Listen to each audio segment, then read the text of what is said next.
사도행전 말씀을 계속 보고 있습니다. 몇 주 동안 특별한 행사들이 있어서 오래간만에 말씀을 듣습니다. 사도행전을 보는데 사도행전의 어떤 주제를 가지고 말씀을 나누고 있죠? 사도행전에 나타난 기도들.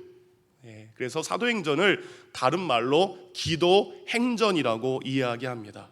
다른 말로 하면 기도하는 곳에 능력이 나타난다라는 거죠. 그래서 다른 말씀보다 사도행전 속에 나타난 기도의 역사들을 쭉 보면서 말씀을 이어가고 있습니다.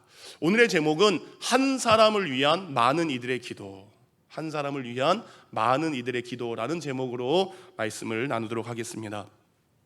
묘비에 적힌 글을 보면 그분이 어떤 삶을 살았는지 알 수 있죠. 오늘 설교를 시작하면서 어떤 분의 묘비에 적힌 글을 읽으며 설교를 시작합니다. 이렇게 적혀 있었습니다. 비난자의 위로자, 병든 자의 의사, 아이 낳은 집의 산파, 문명퇴치 미신타파의 선봉자, 암의 지도 임자 자은 암태 안자 등지에서 복음을 전도, 중등리 대초리 방충리 교회 설립, 모든 것을 섬사람을 위해 했고 자기를 위해서는 아무것도 취한 것이 없었다.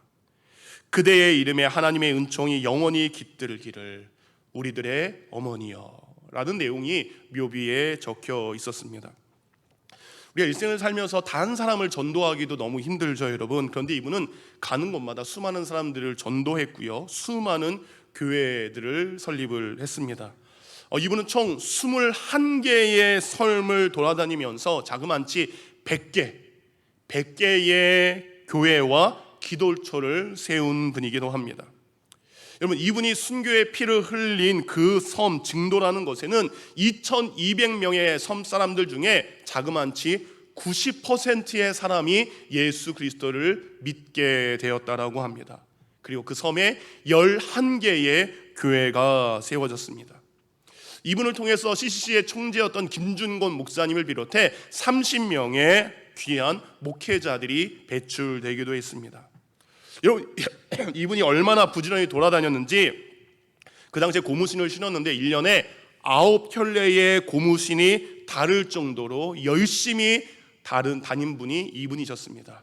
이분의 이름은 문중경 전도사님입니다. 제가 2014년에 이분에 대해서 설교를 한 적이 있습니다.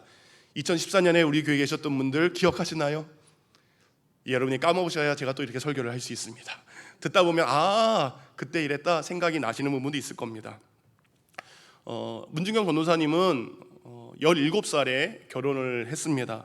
하지만 아이를 낳지 못해서 남편이요 다른 여인을 아내로 맞이하게 됩니다. 그리고 남편은요 그 여인과 함께 살고요, 남편은 자신의 부모님들을 문중경 이 여인에게 맡기게 됩니다.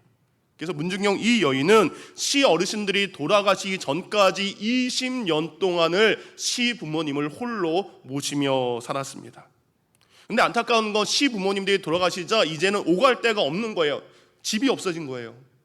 그래서 목포로 옮겨서 거기서 단칸방에서 삭바느질을 하며 외롭고 고달픈 삶을 살고 있었습니다. 그러는 중 우연히 한 부흥회를 참석했고 그 부흥회에서 말씀을 통해 회심하게 되고 예수님이 주시는 평안과 기쁨을 통해서 삶이 변화되기 시작합니다. 이제 집사의 직분을 받은 그녀는 하나님 앞에 자신의 일생을 헌신하고 서원하게 됩니다. 그리고 죽을 때까지 나는 사람 낚는 업으로 살겠습니다, 나는 복음을 전하겠습니다 라고 다짐하게 됩니다. 당시 신학교들이 몇 개 있었는데 결혼한 여자들은 입학을 불허했습니다. 그런데 최초로 문중경 여 집사님이 지금의 서울신대의 전신인 경성성서학원이라는 곳에 신학교에 들어가게 되고 거기서 신학 공부를 하게 되고 전도사로서의 사역을 시작하게 되었습니다. 이제 신학 공부를 마쳤으니까 가서 사역을 해야 되잖아요. 어디서 가서 사역을 할까요? 놀랍게도 문중경 전도사님은 자신의 아픔이 있는 곳, 자신에게 수많은 상처가 있는 신안에 있는 한 섬으로 가서 그 섬에서 사역을 시작하게 됩니다. 당시 기록을 보면 우리 문중경 전도사님 사택에는 항상 너댓 명씩 귀신 들린 여인들이 항상 집에 있었다라고 합니다. 반신물수에 오갈 데 없는 여인들이 그 집에 항상 머물러 있었다라고 합니다. 소대변을 발아내느라고 방에서는 늘 악취가 났다라고 합니다. 전도사님은 이른 새벽부터 큰 광주를 일고 바구니를 일고 집집마다 돌아다니면서 누룽지를 얻는 게 일과의 시작이었습니다. 잔치집도 마다하지 않고 초상집도 마다하지 않고 자신의 집에 머물러 있는 귀신 들린 여인들과 아픈 여인들을 위해서 음식을 대신 걷는 대신 거지의 역할을 했다라고 합니다.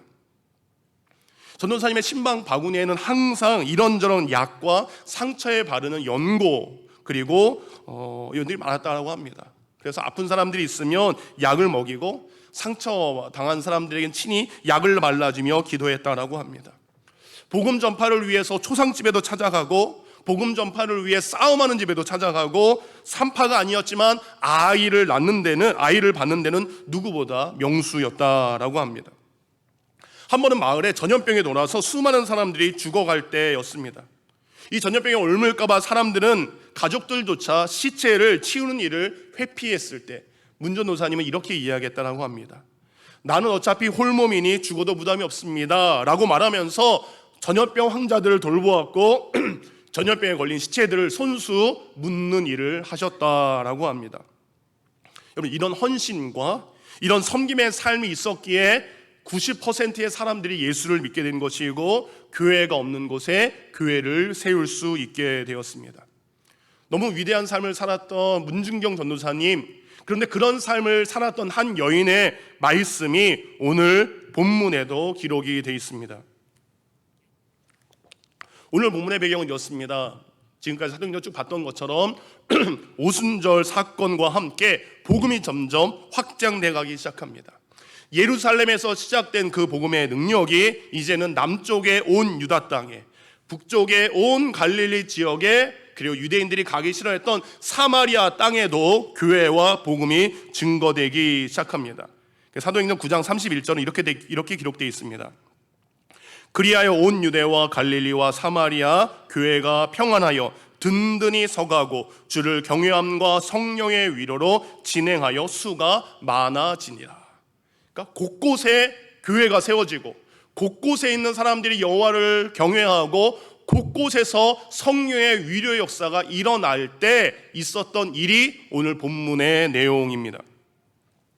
오늘 복음이 증거되고 있는데 특별한 사람들이 아닙니다. 12사도가 아니라 7 집사님들 중에 한 사람이었던 빌립 집사님. 빌립 집사님은 박해가 있자 사마리아 땅에 가서 복음을 전합니다. 그리고 다시 남쪽으로 내려가서 이디오피아 네시에게 복음을 전합니다. 그리고 다시 해변가에 있는 가이사랴라는 곳에 복음을 전하러 가게 됩니다. 그런데 이 가이사랴로 가기 전에 요빠라는 항구 도시가 있습니다. 이 요빠에 가서 그는 복음을 전했고 그곳에서 바로 다비다라는 한 여인에게 복음을 전하고 그 여인은 예수 그리스도를 믿게 됩니다. 그러니까 빌립은 말씀을 통해 요빠 사람들을 전도했고 도르가, 다비다라고 불린 그 여인은 빌립이 전한 말씀 위에 섬김과 사랑으로 복음을 전한 것을 알 수 있습니다. 그러니까 사랑하는 성도님들, 교회 사역도 마찬가지고요, 성도의 삶도 마찬가지입니다. 이 항상 두 가지가 함께 있어야 됩니다. 말씀과 섬김이 함께 있어야 됩니다. 말씀과 행함이 함께 있어야 됩니다. 말씀과 순종이 함께 있어야 됩니다. 말씀과 실천이 함께 있어야 됩니다. 곧 말씀과 삶을 함께 보여줘야 그곳에 능력이 나타나기 시작합니다. 그러니까 빌립 집사님은 말씀을 통해 여제자였던 다비다는 섬김을 통해 요빠 교회를 든든하게 세워가기 시작합니다.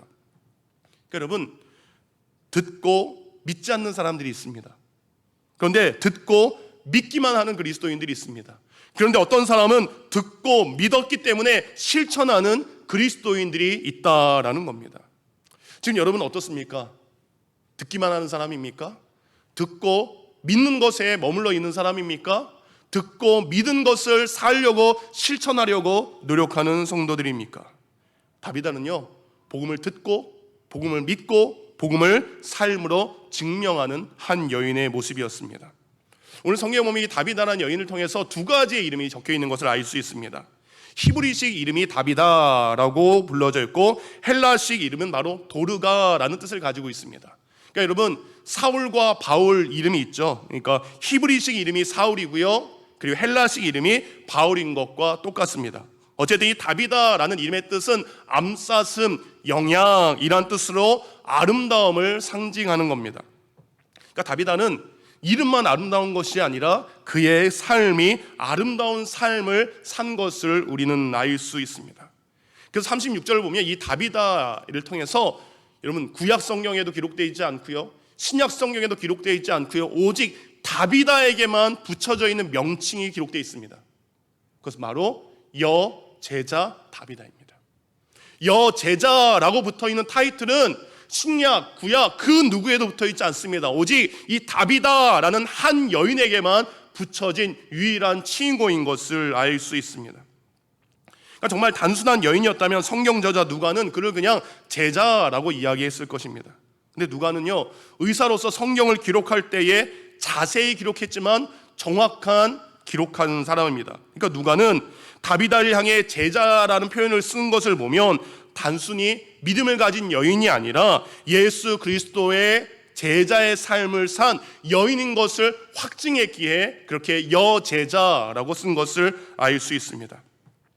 그렇다면 다비다가 여제자, 예수님의 여제자인 증거, 근거가 무엇입니까? 오늘 성경을 보면 그 여인의 삶의 모습이 증거입니다. 그리고 그 여인의 삶의 모습을 봤던 수많은 증인들의 고백이 그가 참된 여제자인 것을 증명하고 있습니다. 성경은 다비다의 삶을 이렇게 이야기합니다. 36절입니다. 선행과 구제하는 일이 심히 많더니. 그러니까 여제자 다비다의 삶은 어떤 삶입니까? 선행과 구제의 삶을 살았는데 어떤 삶이요? 심히 그 일을 많이 한 사람이었습니다. 그러니까 예수 그리스도를 믿는 제자로서 수많은 사람들을 섬겼던 것이 다비다의 삶입니다. 근데 특이한 것은 이 다비다나 우리 문중경 전도사님 이 두 분은요, 험난한 인생을 살아가는 여인들, 그 여인들을 위한 여자 제자의 삶을 산 것을 알 수 있습니다. 그러니까 다비다는 홀로 살아가는 여인들, 과부들을 위해서 섬김과 사랑의 손을 내밀었던 여인의 모습을 가지고 있습니다. 여러분, 집에 가면 옷이 몇 벌 있으십니까? 예, 클라젯에 옷이 그냥 10벌 이상은 다 있으시죠? 근데 예수님 당시에는 옷 한 벌, 그쵸, 옷이 전 재산인 사람이 너무나 많았습니다. 근데 다비다는요, 그들을 위해서 손수, 겉옷도 만들고요, 속옷도 만들어서 그들에게 나눠준 사람입니다. 그러니까 그들에게 있어서 다비다가에게 받은 옷은 추위만을 피한 옷이 아니라 다비다의 따뜻한 위로인 것을 알 수 있습니다. 여러분, 옷을 만들려면 우리 수선하신 알터레이션 하시는 집사님들 알겠지만 어떻게 해야 됩니까? 그 치수를 재야 돼요. 그렇죠? 그냥 눈대중으로 하는 것이 아니라 겉옷이나 속옷을 만들려면 그를 만나야 됩니다. 그를 만나야 되고 그의 몸을 터치해야 됩니다.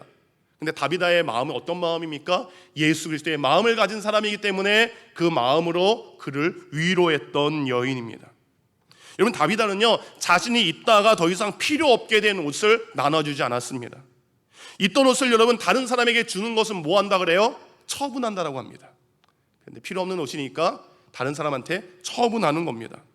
그러니까 쓰다 남은 돈으로 구제하고 먹다 남은 걸로 생색내고 필요 없는 것으로 주면서 자랑한 것이 아닙니다. 다비다는요, 이웃을 귀하게 여기는 마음으로 손수 새 겉옷과 새 속옷을 만들어서 그들에게 준 것을 알 수 있습니다. 여러분, 받은 사람은요 압니다. 준 사람이 필요 없어서 준 것인지 아니면 진정한 사랑의 섬김으로 자신에게 준 것인지 알 수 있습니다. 36절을 보면 다비다는 이런 선행과 구제의 일을 어떻게 해요? 심히 많이 했다라고 되어 있습니다. 이 심히 많이 했다라는 것의 원어적인 의미는 적정선을 넘었다, 상식선을 넘었다. 우리 보통 할 때 적당히 해, 그 정도면 돼, 라는 기준이 있을 것입니다. 구제하는 것도 그 정도면 충분해, 선행을 베푸는 것도 그 정도면 괜찮아, 많이 한 거야 라는 적정선이 있습니다. 그런데 심이 많다라는 뜻은 그것을 계산하지 않고 자신이 받은 은혜대로 이웃들에게 사랑과 섬김을 흘려보낸 것을 의미합니다. 그럼 이런 삶을 산 다비다는 어떻게 돼요? 축복을 받아야 됩니다. 은혜를 받아야 됩니다. 문제가 해결돼야 됩니다. 그런데 오늘 본문 37절은 이렇게 시작되죠. 그때에 병들어 죽음에. 구제와 섬김을 심히 많이 하고 있는 그때에 다비다가 죽었다라고 이야기를 합니다. 여러분, 복음을 모르는 사람들, 세상 사람들은 다비다가 이렇게 죽는 모습을 보면서 참 헛되다라고 이야기를 할 수 있을 것입니다. 그런데 여러분, 아닙니다. 다비다가 이렇게 병들어 죽었다 할지라도 그동안 그가 삶을 통해 보여준 섬김과 사랑이요, 헛되지 않고 사라지지 않고 그들 통해 남아있다라는 것입니다. 그러니까 다비다를 통해서 수많은 섬김과 사랑을 받은 사람들은 그녀의 죽음과 함께 그녀의 헌신과 섬김을 지워버리지 않았습니다. 비록 다비다가 죽었지만 다비다에게 귀한 사랑의 섬김을 받은 그들은 그녀를 위해 할 수 있는 최선의 일들을 하기 시작합니다. 그러니까 죽었으니까 끝난 게 아니에요. 우리가 다비다에게 그런 사랑을 받았다면 이제 우리가 다비다를 위해 무엇인가를 해야 된다라는 일들이 그들에게 일어나기 시작합니다. 그동안 다비다 한 사람을 통해 받았던 수많은 사람들이 사랑을 받았지만 이제 수많은 사람이 한 사람 다비다를 위해 일을 하기 시작을 합니다. 먼저 다비다에게 사랑을 받은 사람들은 그녀의 시신을 깨끗하게 씻은 후 다락방에다가 안치합니다. 여기서 좀 이상한 점을 발견합니다. 여러분, 사람이 죽으면 1층에 놓을까요? 높은 곳에 놓을까요? 조문객들이 찾아와야 되니까, 문상 와야 되니까 다락방에 놓는 것이 아니라 어디에 놔야 돼요? 1층에 놔야 됩니다. 근데 특이하게 사람들은 다비다를 씻어서 2층 다락방에 안치하게 됩니다. 그곳에서 죽어서 그럴까요? 아닙니다. 다락방에서 죽더라도 1층으로 내려와서 장례를 하는 게 일반적인 문화입니다.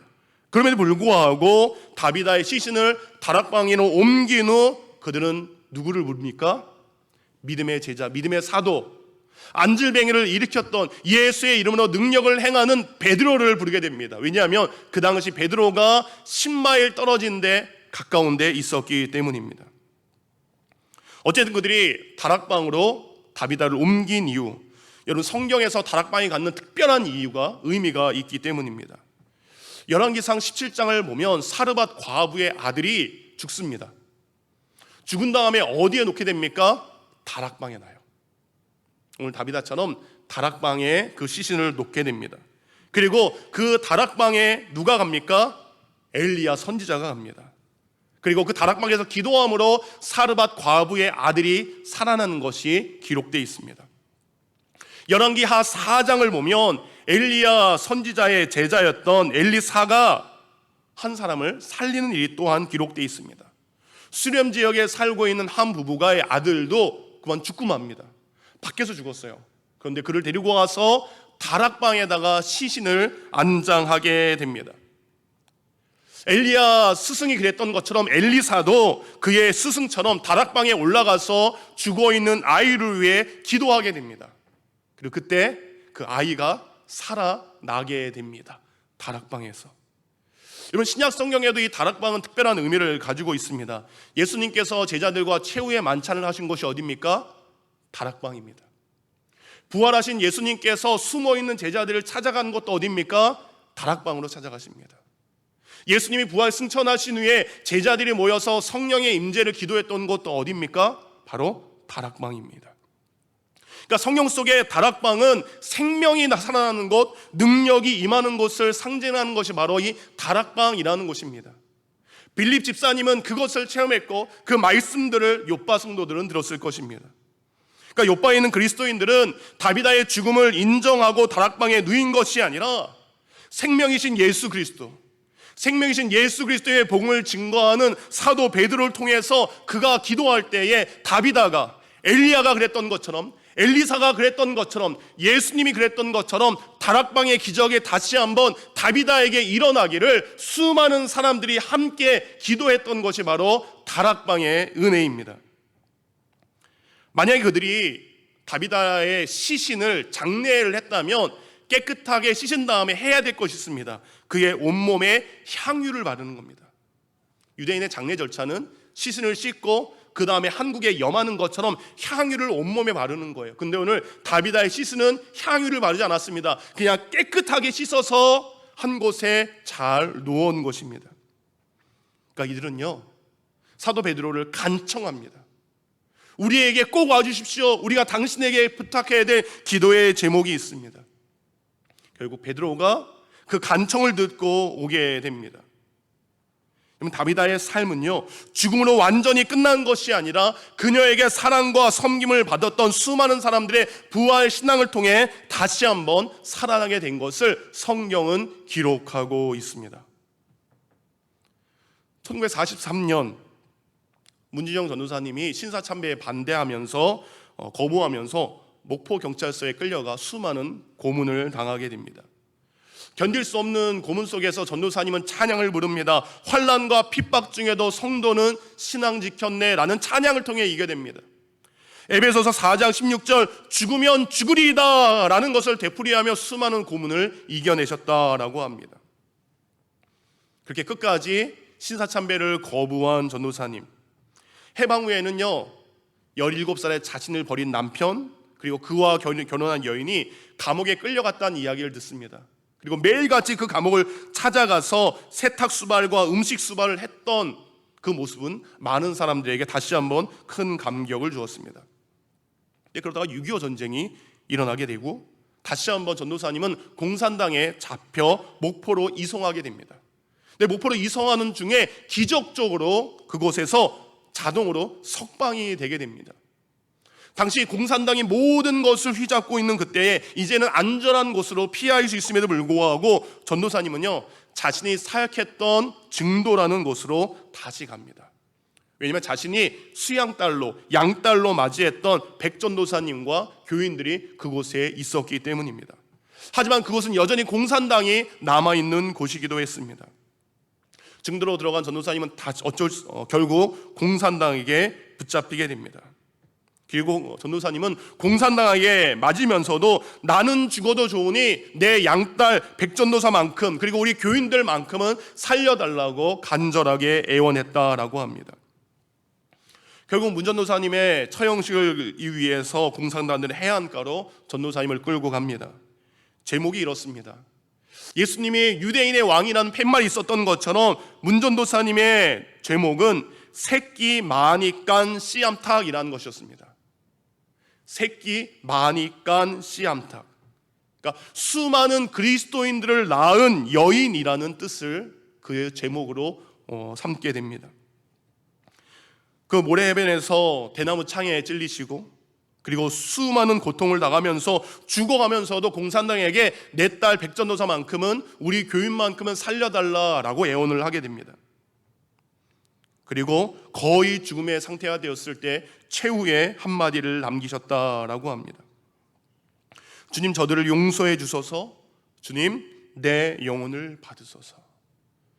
그 고백에 공산당들도 감동해 백전도사 딸을 살려주었다라고 합니다. 이때가 1950년 10월 15일 새벽 3시에 있었고 당시 전도사님의 나이는 59세였습니다. 공산당 때문에 며칠 동안 시신을 장례를 치지 못하고 시신은 떼양볕에서 부패와 상하게 됩니다. 후에 전도사님의 장례식을 치르게 되었는데 그때 장례식을 치르게 되었을 때에 신문에 김구 선생님이 돌아가셨을 때마다 더 많은 추모 인파가 모였다라는 신문 기사가 날 정도였습니다. 물론 문준영 전도사님은 다시 살아나지 않았습니다. 다비다처럼 다시 살아나진 않았습니다.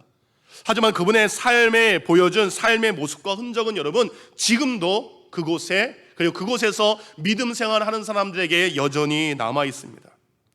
지금 전도사님이 사역했던 증도에 가면 전도사님께 수많은 사랑과 섬김을 받았던 사람들과 그들의 후손들에 의해서 사진에서 보는 것처럼 문중경 전도사 순교 기념관이라는 저 큰 건물이 세워져 있다라고 합니다.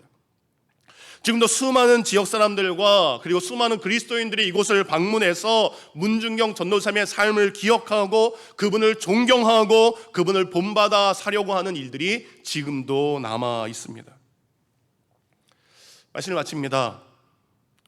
문중경 전도사님 그리고 여제자 다비다, 그들이 이렇게 살아갈 수 있던 삶의 원천, 삶의 힘의 시작은 어디에서 시작되었을까요, 여러분? 태어날 때부터 가졌던 천성, 다른 사람들 좋아했던 기질, 그것으로 만들어진 것이 아닙니다. 그들이 믿고 따랐던 예수 그리스도께 받은 사랑과 구원의 은혜로 바로 전도사님과 다비다는 그런 삶을 살게 된 것입니다. 예수님께서 자신을 위해서 십자가에서 모든 것을 내어주신 그 사랑을 믿었기 때문입니다. 예수님께서 멸시와 조롱을 받으심으로, 가시 면류관을 쓰심으로, 손과 발에 못이 박히심으로, 옆구리에 창이 찌심으로 자기의 모든 죄가 용서받았다는 것을 그분들은 믿었기 때문입니다. 여제자 다비다 그리고 문중경 전도사님은 한 분 예수 그리스도께서 이 땅에 있는 모든 사람들을 위해 흘린 거룩한 보혈과 포기하지 않는 사랑을 믿었기에 그분들 또한 다른 사람들을 위해 자신의 삶을 내어드릴 수 있었습니다. 이제 여러분, 우리 차례인 줄 믿습니다. 여러분에게 문중경 전도사님처럼 사세요, 다비다처럼 사세요라고 말하는 것이 아닙니다. 그분들처럼 주위에 있는 연약한 이들을 위해 기도하는, 그리고 그들을 향한 섬김의 은혜를 시작하는 성도들이 되길 원합니다. 제가 한련 열린교회 와서 10년 동안 목회하면서 저희 교회 가운데 아름다운 믿음의 전통이 있습니다.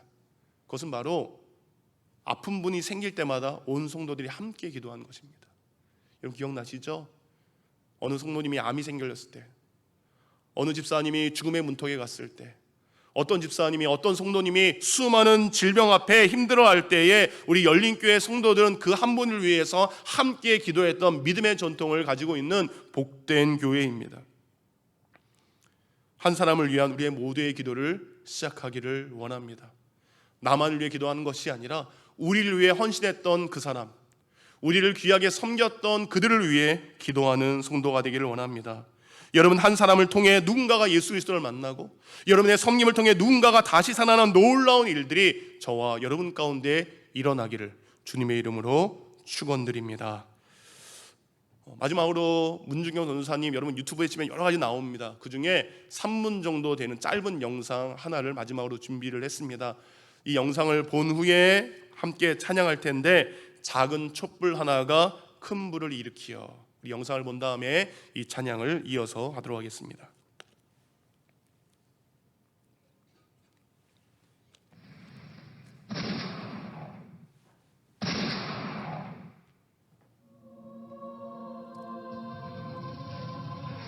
한국 전쟁이 황창이던 1950년 10월, 어느 바닷가 모래밭에서 날카로운 총성이 울려 퍼졌다.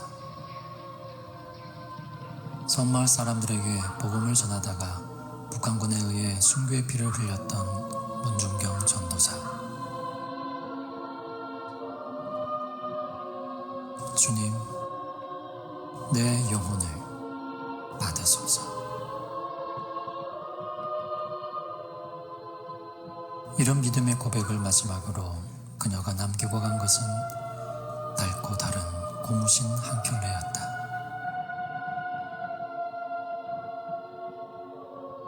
고무신 행전을 쓴 섬마을 선교의 어머니 문중경 전도사.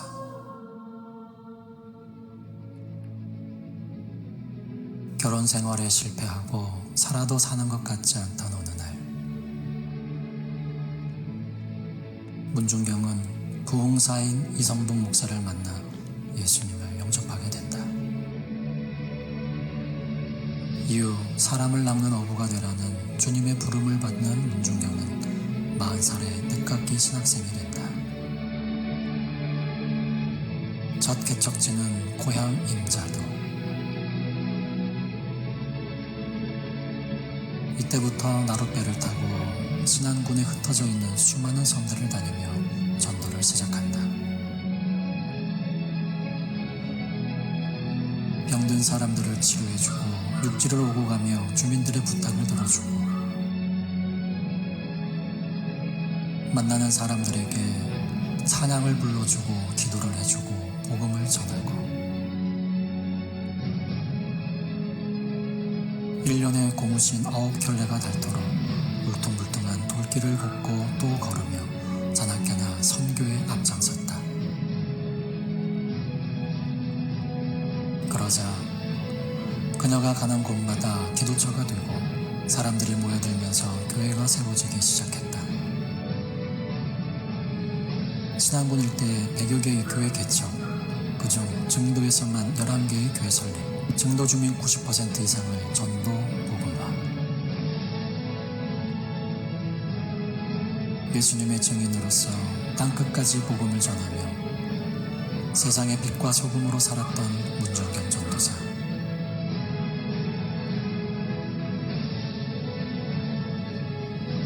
오직 잃어버린 영혼을 구원하기 위해 그녀는 하늘에 썩어지는 미랄이